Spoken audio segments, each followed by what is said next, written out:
నమస్కారం. భారతీయ ఆర్థిక వార్తలు 10 జూలై ఉదయం 6 గంటల వార్తా సంచికలోకి స్వాగతం.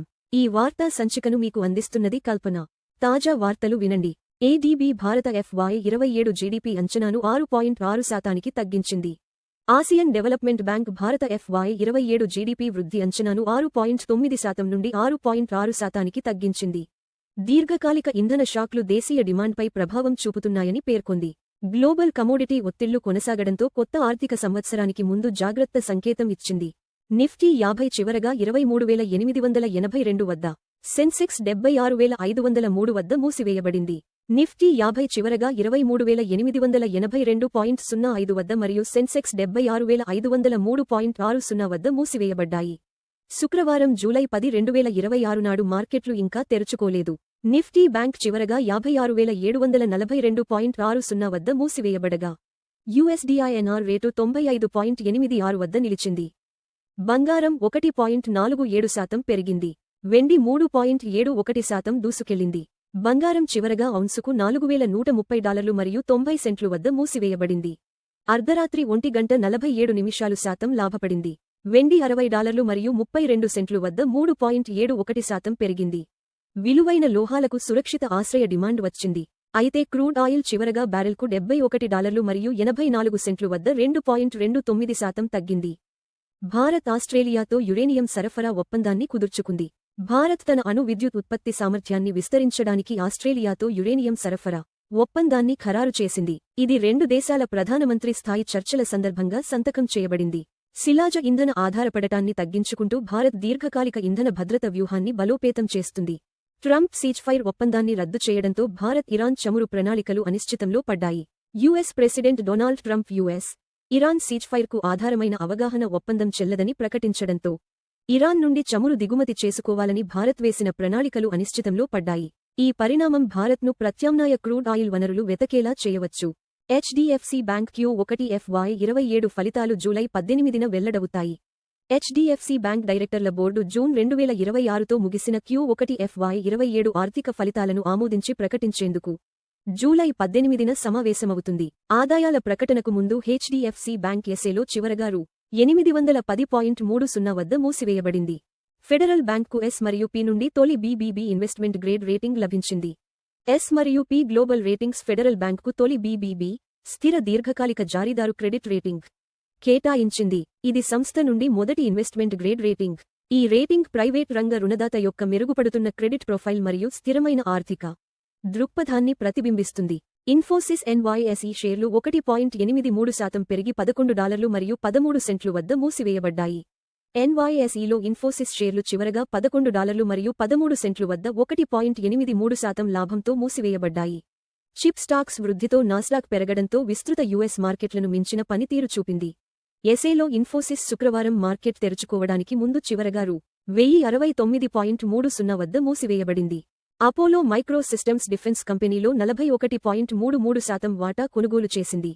Defence multibagger Apollo micro systems ఒక డిఫెన్స్ కంపెనీలో 41.33% వాటా కొనుగోలుకు షేర్ పర్చేజ్ అగ్రిమెంట్పై సంతకం చేసింది. శుక్రవారం మార్కెట్ తెరుచుకోవడానికి ముందు స్టాక్ దృష్టిలో ఉంది.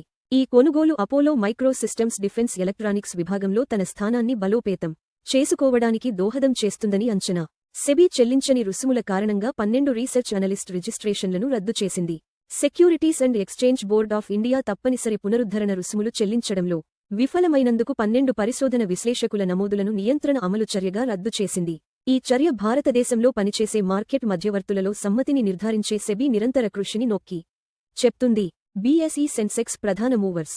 Sensex 76,503.600%. 0 PTS. Reliance 1275.900%. TCS 2057.500%. HDFC bank 810.300%. Infosys 1069.300%. SBI 1016.900%.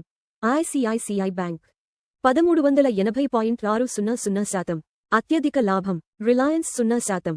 అత్యధిక నష్టం రిలయన్స్ 0%. బంగారు ధర లైవ్ అప్డేట్.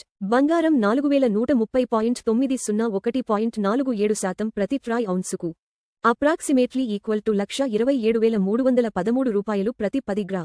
బంగారు ధర $1.47 పెరిగింది. మునుపటి ముగింపు $4,070 మరియు 90 సెంట్లు నుండి. బంగారు ధరలు ప్రపంచ డిమాండ్, డాలర్ బలం మరియు ద్రవ్యోల్బణ అంచనాలను ప్రతిబింబిస్తాయి. వెండి ధర లైవ్ అప్డేట్. వెండి 60.323.71 ప్రతి ట్రాయ్ ఔన్సుకు అప్రాక్సిమేట్లీ ఈక్వల్ టు $1,859 ప్రతి 10 గ్రా. వెండి ధర 3.71% పెరిగింది. మునుపటి ముగింపు $58 మరియు 16 సెంట్లు నుండి. వెండి ధరలు పారిశ్రామిక డిమాండ్, సౌర శక్తి మరియు సెంట్రల్ బ్యాంక్ విధానాలతో ముడిపడి ఉంటాయి. ఎల్పీజీ సిలిండర్ ధరలు. ప్రధాన నగరాలు. ప్రధాన నగరాల్లో నేటి ఎల్పీజీ సిలిండర్ ధరలు: న్యూఢిల్లీ $942 మరియు 0 పైసలు, $2,930 మరియు 0 పైసలు. ముంబై $941 మరియు 50 పైసలు, $2,885 మరియు 50 పైసలు. చెన్నై $957 మరియు 50 పైసలు, $3,106 మరియు 0 పైసలు. బెంగళూరు $944 మరియు 50 పైసలు, $3,021 మరియు 0 పైసలు. హైదరాబాద్ $994 మరియు 0 పైసలు, $3,191 మరియు 0 పైసలు. ఆంధ్రప్రదేశ్ $966 మరియు 50 పైసలు, $3,128 మరియు 0 పైసలు. క్రూడ్ ఆయిల్ ధర live update. WTI crude oil 71.842.29% ప్రతి బారెల్కు ట్రేడ్ అవుతోంది. చమురు ధర 2.29% తగ్గింది. మునుపటి ముగింపు $73 మరియు 52 సెంట్లు నుండి. చమురు ధరలు ఇంధన వ్యయాలు, ద్రవ్యోల్బణం మరియు భారతీయ రూపాయిని గణనీయంగా ప్రభావితం చేస్తాయి. USD నుండి INR లైవ్ మారకం రేటు. $95.860 వద్ద భారతీయ రూపాయికి వ్యాపారమవుతోంది. రూపాయి 0% బలహీనపడింది. మునుపటి ముగింపు $95 మరియు 86 పైసలు నుండి. బలహీనమైన రూపాయి దిగుమతి వ్యయాలను పెంచుతుంది. అయితే ఎట్ మరియు ఫార్మా ఎగుమతిదారులకు ప్రయోజనం చేకూరుస్తుంది. భారతీయ ఆర్థిక వార్తలు చూసినందుకు ధన్యవాదాలు. ప్రతిరోజు ఉదయం మరియు సాయంత్రం 6 గంటలకు మా వార్తలు చూస్తూ ఉండండి. లైక్, షేర్ మరియు సబ్స్క్రైబ్ చేయండి.